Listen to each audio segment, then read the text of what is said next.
Hello বন্ধুরা, আজকে ছিল শ্রাবণ মাসের শেষ সোমবার, তাই কালকে ফুল ফল মিষ্টি সবই এনেছিলাম বাজার থেকে। এবার পরের দিন সকালবেলা আজকে সারাদিন আমি উপোস করে ফুল ফল মিষ্টি সাজিয়ে দিয়েছিলাম ঠাকুরকে। পঞ্চামৃত বানিয়েছিলাম, দুধ, ঘি, মধু, দই, বাতাসা দিয়ে পঞ্চামৃত দিয়ে ঠাকুরকে স্নান করিয়েছিলাম। তারপরেও গেছিলাম সব ঘরের পুজো সেরে মন্দিরে গিয়েছিলাম। তারপর সকালবেলা একটা ঘিয়ের প্রদীপও জ্বালিয়েছিলাম। মন্দিরে গেছিলাম। তারপরে মন্দিরে 11টার সময় গেছিলাম, কিন্তু ঠাকুরমশাই তখনও আসেনি।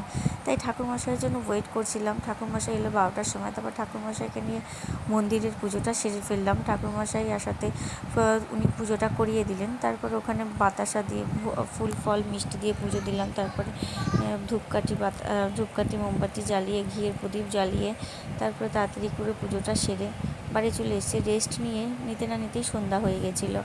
তারপরে সন্ধ্যেবেলা ঠাকুরের শয়ন দেওয়ার আগে ঠাকুরকে পুরো পরিষ্কার করে ফেলেছিলাম। যেহেতু ঠাকুরের শয়নের সময় কোনো ফুল রাখি না আমি, তো ঠাকুরকে পুরো পরিষ্কার করে ঘিয়ের প্রদীপ জ্বালিয়ে আরতি করে তারপরে ঠাকুরকে আরতি করার পরে কিছুক্ষণ পরে সব কিছু ঘিয়ের প্রদীপটা নিভে